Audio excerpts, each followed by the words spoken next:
secara intensif dengan Al-Quran. Kemudian makin begitu nol kecil sampun hafal Yasin, sampun hafal.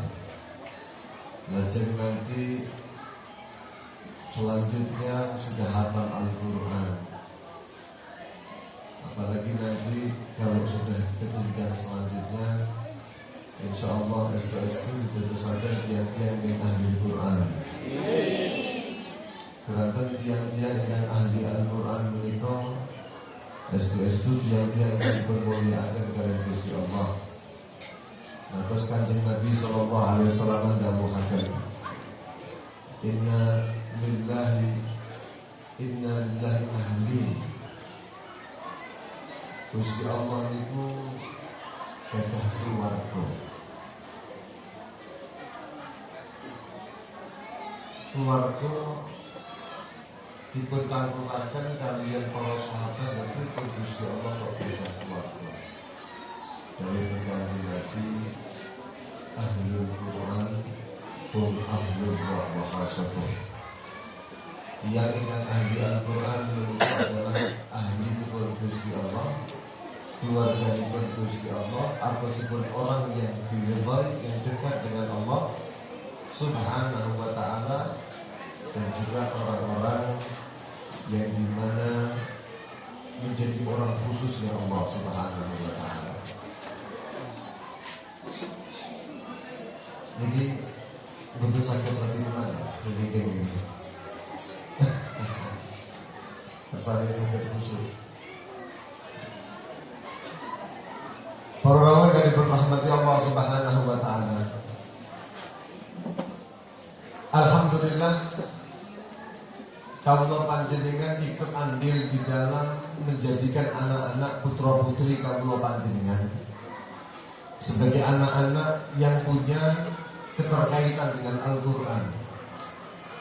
Ketika semua umat Nabi Sallallahu Alaihi Wasallam mereka semua mengaku mencintai Nabi Muhammad Sallallahu Alaihi Wasallam. Ketika ditanya, Anda cinta kepada Rasul? Mengatakan iya. Ketika ditanya, Anda perindu Rasulullah? Mengatakan iya. Akan tetapi tidak ada bukti yang lebih kuat daripada kecintaan seseorang umat datang kanjeng Nabi Sallallahu Alaihi Wasallam melebihi kecintaan seorang umat tersebut terhadap apa yang dibawa dari Nabi Muhammad Sallallahu Alaihi Wasallam. Nabi Muhammad begitu kental dengan Al-Quran sehingga Sayyidatina Aisyah radhiyallahu taala anha, beliau ketika ditanya oleh seorang sahabat, dipun tangketi kali sahabat, wahai Sayyidah Aisyah, coba jelaskan kepada kami, coba jelaskan sifatkan kepada kami bagaimana sifat Rasul Sallallahu Alaihi Wasallam. Jawaban beliau sangat mantap, jawaban beliau pendek tapi wajiz, sangat luas sekali maknanya, sehingga beliau hanya mengatakan kana khuluquhul Quran. Pengen sumer panjenengan kanjeng Nabi sapa, maka kanjeng Nabi niku akhlaknya adalah akhlak Al-Quran. Maka muga-muga estu-estu menika pendidikan Al-Quran dan dosakan putra-putri kawula panjenengan menika punya akhlak Qurani. Yang dimana itu adalah akhlak ibun kanjeng Nabi Muhammad Sallallahu Alaihi Wasallam. Sayyidina Abdullah bin Mas'ud, beliau niku datang satu dari riwayat nantos dawuhaken man ahabba ayya'lama, barang siapa yang ingin mengetahui bahwasanya dia itu annahu yuhibbullaha wa rasulah. Apakah orang ini cinta kepada Allah? Apakah dia cinta kepada Rasulullah? Dalam tangklet datang panjenengan Qur'an. Kalau panjenengan bila dipun tangkleti, kalau panjenengan tresno datang Gusti Allah, tresno datang kanjeng Nabi napa mboten? Jawabannya mesti nggih. Betul? Gak mungkin kalau panjenengan mboten kula mboten tresno Gusti Allah, mboten tresno kanjeng Nabi. Jawaban kamu panjenengan pasti iya, kami adalah pecinta Rasulullah. Tapi seyogyanya dawuhipun Sayyidina Abdullah bin Mas'ud, lek tiyang niku pengin sumerah, Apakah benar orang itu cinta kepada Allah? Apakah betul dia pecinta di Kanjeng Rasul Muhammad sallallahu alaihi wasallam? Maka falyandur, hendaknya dia melihat, didelok dhisik, koreksenen dhisik. Fa in kana yuhibbul Qur'an, kalau di dalam hati seorang manusia ada kecondongan kepada Al-Quran, ada kecintaan kepada Al-Quran, ada hubungan erat dengan Al-Quran, fa innahu yuhibbullaha wa rasulah, maka tidak perlu berkata-kata, boten perlu kamu panjenengan mengaku bahwa kamu panjenengan pecinta Nabi Muhammad, dengan cinta dengan Al-Quran sudah dinyatakan orang itu adalah pecinta Allah sekaligus pecinta pun Gusti Kanjeng. Makanya alhamdulillah yang diprioritaskan di dalam pesantren menika dan mangga oleh hisan menika adalah Al-Quran, Al-Quran, Al-Quran. Karena memang dasar S2. Kalau panjenengan nancepaken raos tresno menika dhateng Al-Quran. Lan menika tanda bagaimana seorang itu hatinya bersih atau kotor, semua dikaitkan dengan Al-Quran. Al-Habib Muhammad bin Hasan Jamalulail, tiang ingkang betul-betul kualitas dengan Al-Quran yang sangat luar biasa. Kualitas hubungannya dengan Al-Quran luar biasa. Sampai beliau itu pernah bila dumugi bulan Ramadan. Kalau panjenengan siang Ramadan ngekeh-ngekehaken maos Quran apa mboten? Ngekeh-ngekehaken nggih? Kalau beliau anti Quran. Begitu siang Ramadan mboten maos Quran. Diperbanyak ibadah, zikirnya, ibadah yang lain ditekankan di dalam siang hari bulan Ramadan. Begitu malam hari tiba, terus Al-Quran dan Al-Quran. Dipun ngerti, lah kenapa kok panjenengan itu kok siang ini kok mboten ngantos turun maca Al-Quran dalam keadaan berpuasa? Dawuhipun beliau, ya karena saya memiliki rasa ketika membaca Al-Quran keluar semacam madu di dalam lidah saya, sehingga saya khawatir tidak ada manfaatnya saya berpuasa karena merasa ada nutrisi dari madu, merasa manisnya madu yang ada di dalam mulut. Walaupun secara fikih menika tidak membatalkan. Kenapa? Karena memang tumbuhnya dari dalam mulut, bukan dari luar. Sehingga beliau itu bukan orang yang hanya ahli fikih, akan tetapi ahli hakikah. Hakikah puasa itu memang untuk lapar. Hakikah puasa itu memang untuk tadhibun nafas. Hakikah puasa itu memang untuk menekan hawa nafsu, untuk tad'ifus syahwat, melupakan syahwat kaulah panjenengan, sehingga dengan keduanya akan ada tanwirul qalb, pencahayaan di dalam hati, dan beliau tidak akan bisa merasakan itu semuanya kalau membaca Al-Quran, sehingga beliau tinggalkan Al-Quran. Di siang hari ketika berpuasa dihabiskan waktunya di malam hari dengan Al-Quran. Sallallahu alaihi Muhammad. Beliau itu sampai terkenal dengan Sahibul Quran. Beliau mengatakan, idza tahurul qalbi, takalane manah kawula panjenengan niku kok resik, kok bersih. Lam yasba' min tilawatil Quran, maka tandanya adalah orang itu tidak akan pernah merasa kenyang baca Al-Quran. Kalau panjenengan maca Al-Quran, auzubillahi minasyaitonir rajim, pengen niku namung setunggal juz, tapi pengen tambah tok, berarti ada kualitas kebersihan dalam hati kita. Tapi lek pengen sak juz oleh sak lembar terus ngoblah. Niki tanda-tanda orang yang dipun rahmati Allah Subhanahu wa taala. Pramila menika kawula panjenengan sebagai santri, sebagai wali santri, sangat bersyukur sekali kalau seandainya kawula panjenengan ada hubungan yang baik dengan Al-Quran. Iqra'ul Qur'an fa innahu ya'ti yaumal qiyamah syafi'an li ashabihi. Kanjeng Nabi niku natos dawuh wacana untuk Al-Qur'an menika.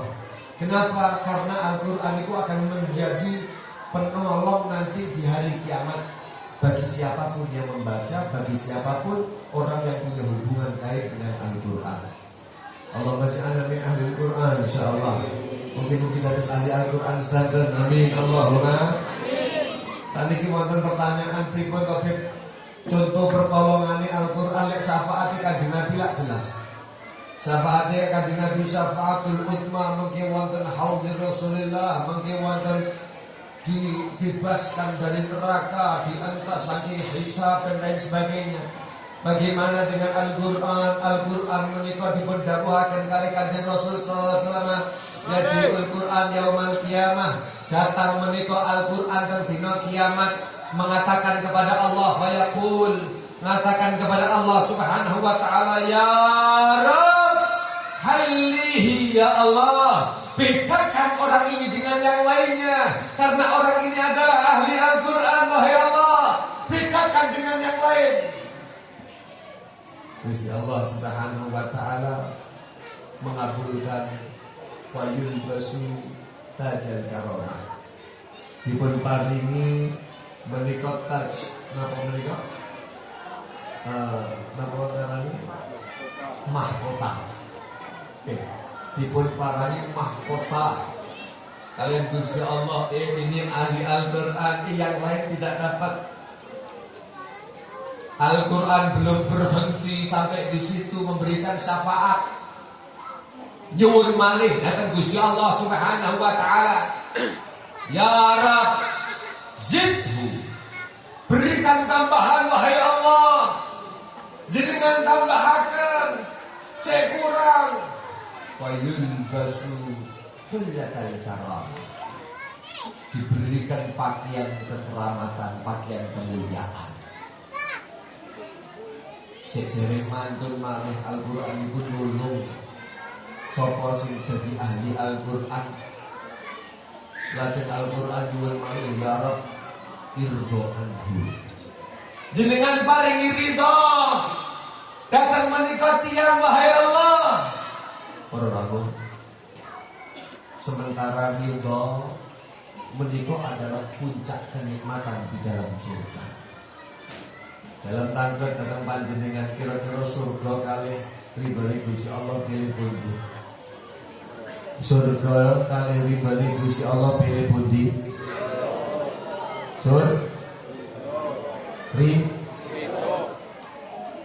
Ridho kalih surga. Pilih jawabanipun Syekh Abi Bakar bin Salim Al-Alawi Al-Husaini, Mbah buyutipun Al-Habib Umar bin Muhammad bin Salim bin Hafid. Beliau niku natos berdoa, bermunajat dalam salah satu untayan munajatnya kepada Allah. Adabi hijabi walau kuntu fin na'imi law kunta anni radin fala ubali bil jahili. Adab terbesarku wahai Allah adalah terbatasnya hamba ini wahai Allah. Ada hijab antara engkau dan hamba wahai Allah. Ini adalah azab terbesar. Walaupun aku berada pada kegelimangan kenikmatan masuk ke dalam surga, tapi tidak diperjumpakan dengan engkau wahai Allah, maka ini adalah azab daripada engkau wahai Allah. Coba lihat bagaimana kondisi orang-orang yang makrifat billah, kondisi tiang-tiang ingkang celak datang Gusti Allah Subhanahu wa taala mengatakan azab terbesar adalah ketika seorang hamba ada hijab dengan penciptanya. Lau kunta anni radin fala ubali bil jahimi. Ya Allah, pilih panjenengan menika riba datang dalam boten peduli. Panjenengan lebetaken kamu menika datang neraka jahim, datang neraka jahanam, datang neraka pundi kemawon, boten napa-napa asalkan itu adalah puncak riba wahai Allah. Berarti Pak, bila Gusti Allah niku riba apa ya mungkin dilebokne neraka. Halo. Allah ciptakan surga untuk orang yang diri baik. Allah ciptakan neraka untuk orang-orang yang dimurkai oleh Allah Subhanahu wa taala. Maka menika munajat ingkang betul-betul luar biasa saking seorang yang kenal dengan Allah Subhanahu wa taala. Lek kula panjenengan kan luwih mlebu surga tok. Akhire kula panjenengan iku wis pokoke surga. Nggih napa mboten? Nggih napa mboten? Masyaallah para ingkang dipun rahmati Allah Subhanahu wa taala. Terbukti bahwa ridho menika adalah puncak daripada segalanya. Gusti Allah niku tatkala niku nyebut tentang bagaimana kenikmatan surga pun Allah Subhanahu wa taala, tajri min tahtihal anhar dan lain sebagainya dan lain sebagainya. Gusti Allah Subhanahu wa taala nyebutaken tentang surga, tentang kenikmatan surga. Tapi dipun akhiri datang ayat menika wa ridwanum minallahi akbar. Ridho dipun saking Gusti Allah Subhanahu wa taala jauh lebih besar daripada kenikmatan surga yang ada. Melihat Allah adalah kenikmatan surga. Melihat Allah adalah kenikmatan di atas kenikmatan. Apalagi mendapatkan ridhonya. Dalam Al-Qur'an itu dipun dawuhaken kali Gusti Allah Subhanahu wa taala lilladzina ahsanu al-husna waziyadah.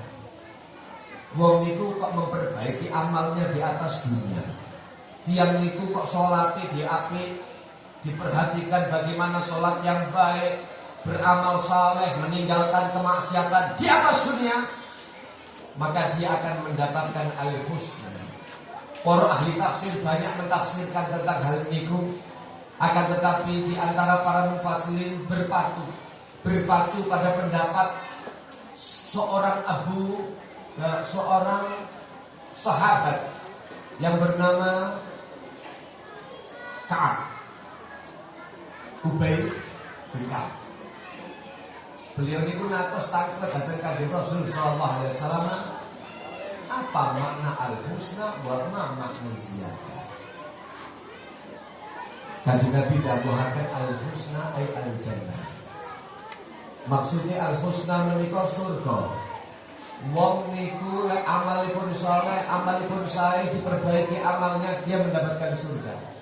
Tidak hanya mendapatkan surga, tapi dia akan mendapatkan az-ziyadah. Makna az-ziyadah adalah an-nadhar ila wajhillahil karim, saged mirsani Gusti Allah. Nikmat yang luar biasa. Apalagi mendapatkan ridho pun Gusti Allah Subhanahu wa taala, menika kenikmatan di atas kenikmatan yang ada dalam surga.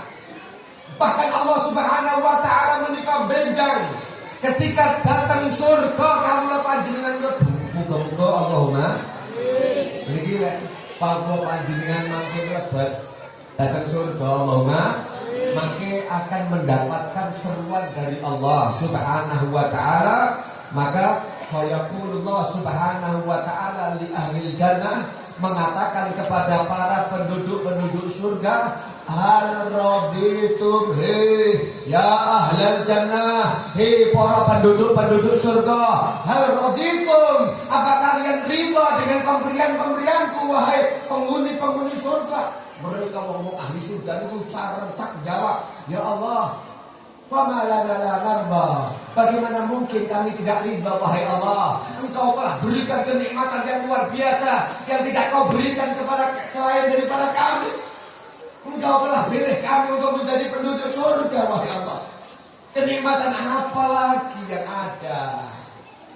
Dawuhipun Gusti Allah Subhanahu wa taala ketika mereka menyeru labbaika wa sa'daika wal khair kullu fi yadaik, kami penuhi panggilanmu wahai Allah, semua kebaikan ada di sisimu wahai Allah, ditangketi apa ridha, bagaimana mungkin kami tidak ridha wahai Allah? Lalu model ngeten iki, apa ada yang lebih utama daripada ini wahai Allah? Kami pun Gusti Allah Subhanahu wa taala terus tinggal riwayat hadis menika dipun dawuhaken lho lapurun lah sampeyan ini. Apakah mau seandainya aku tambahi daripada apa yang aku telah berikan kepadamu? Ala u'tikum, mau gak kamu itu tak berikan? Kami berikan yang lebih afdal min dzalika, yang lebih utama daripada itu semuanya. Kami pun para penduduk surga, apa wonten Gusti? Kami berdoa Allah ada. Uhillu alaikum ridwani. Aku berikan kepada kalian ridhoku kepada kalian. Dan aku tidak akan pernah benci kepada kalian abada selama-lamanya. Allahumma ja'alna minhum. Muka-muka kalau panjenengan dados tiang-tiang ingkang dipun ridhoni kalian Gusti Allah Subhanahu wa taala. Amin. Allahumma amin. Allahumma amin. Allahumma amin ya rabbal alamin. Makanya menika ridho di antaranya adalah pertolongan daripada Al-Qur'an. Al-Qur'an muwun datang Gusti Allah irdo anhu ya rabbana. Dengan paring ridho datang tiang ingkang ahli Al-Qur'an. Fajar doanhu Gusti Allah kabulaken napa ingkang dipun suwun oleh Al-Qur'an. Fajar doanhu Gusti Allah paring ridha.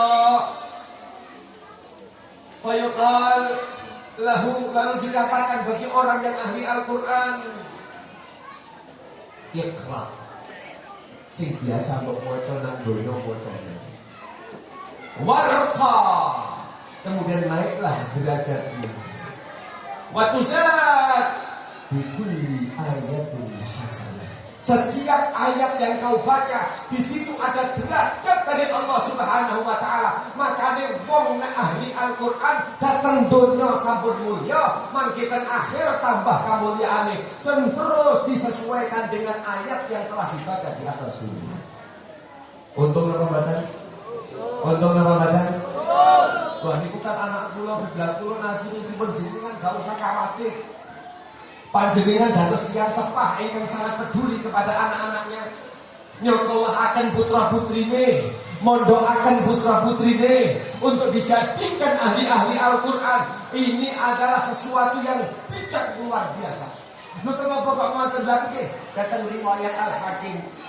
Saking Sayyidina Abu Hurairah radhiyallahu taala anhu, ugi dikatakan model niku berawal dari rahmati Allah Subhanahu wa taala. Kanjeng Rasul Muhammad sallallahu alaihi wasallam ngatos dawuhaken man qara al-Qur'an, barang siapa orang yang mau membaca Al-Qur'an, maca Al-Qur'an, dibaca Al-Qur'an. A'udzu billahi minasyaitonir rajim. Tapi bukan hanya belajar membaca, wa ta'allama, dia mau belajar. Bagaimana bacaan Al-Qur'an yang baik? Diajarkan di sini. Tajwidnya berikut, makharijul hurufnya. Lalu kemudian dipelajari kenapa ini begini, kenapa ini begitu, asbabun nuzulnya apa dan lain sebagainya. Dipelajari hikmah-hikmah yang ada di dalam Al-Qur'an.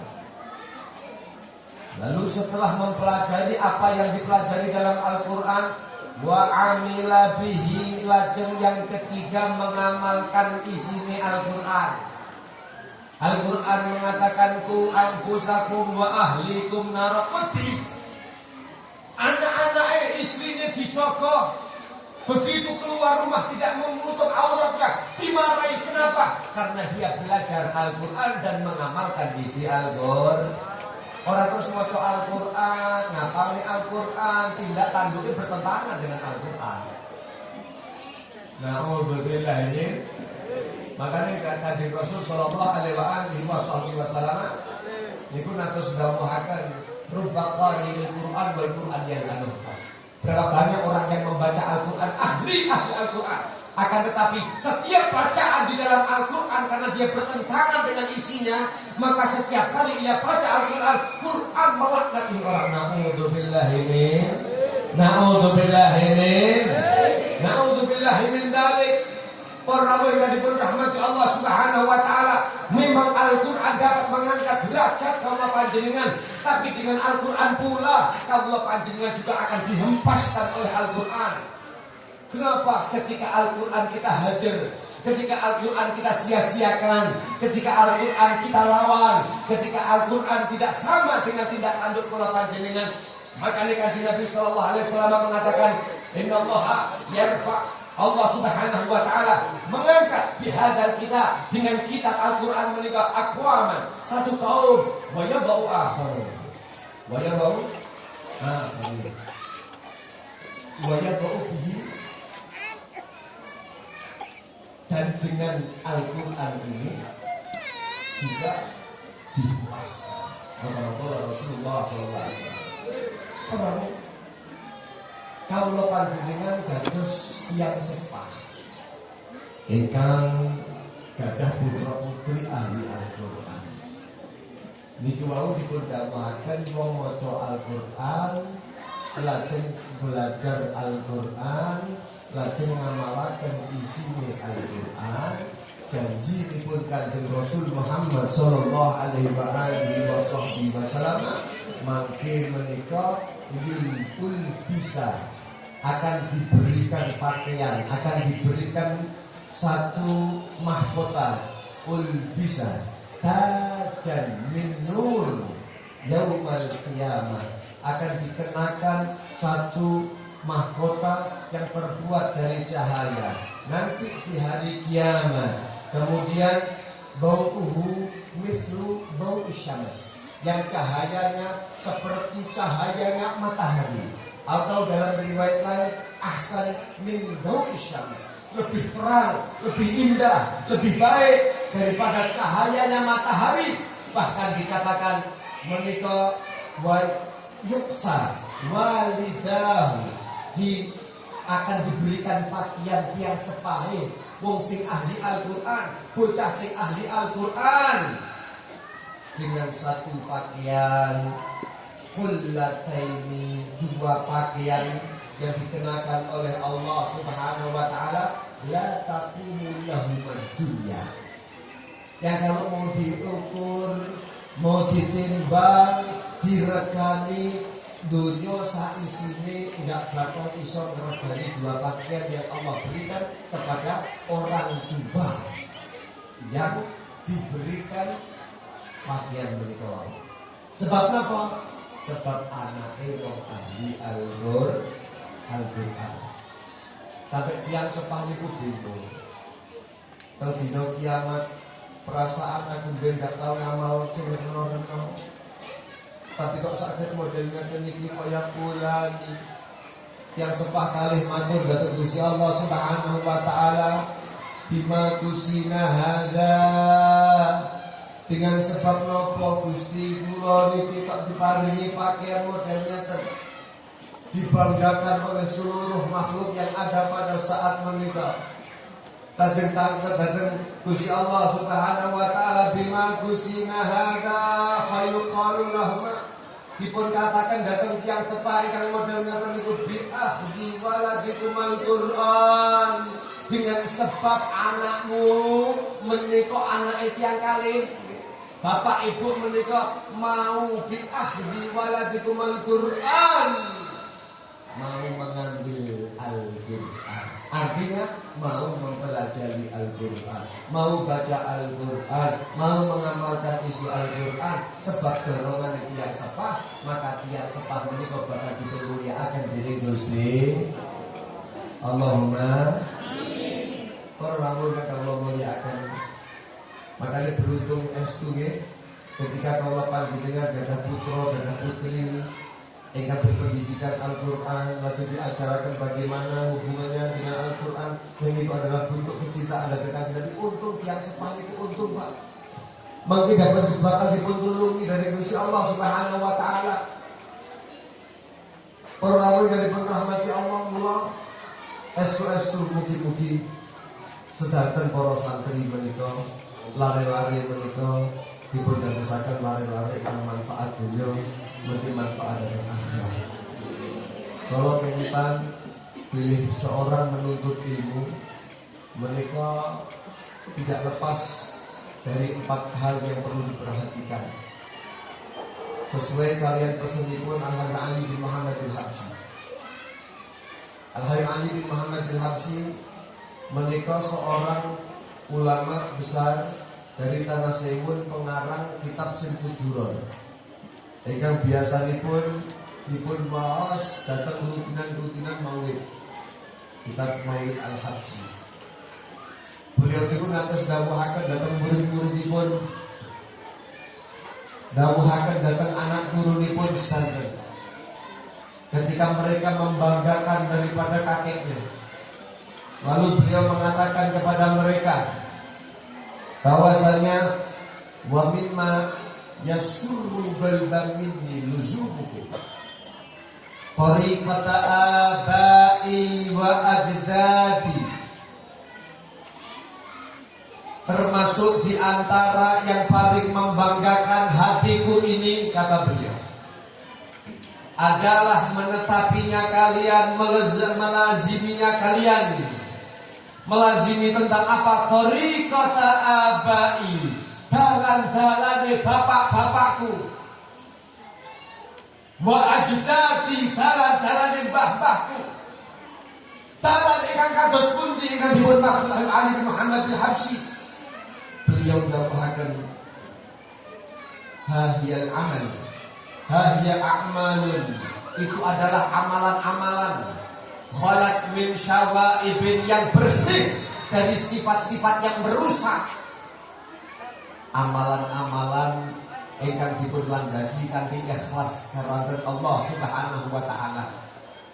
Amalan-amalan ingkang sae, amalan-amalan ingkang sesuai ajaran, amalan-amalan ingkang disertai dengan tuntunanipun Kanjeng Nabi.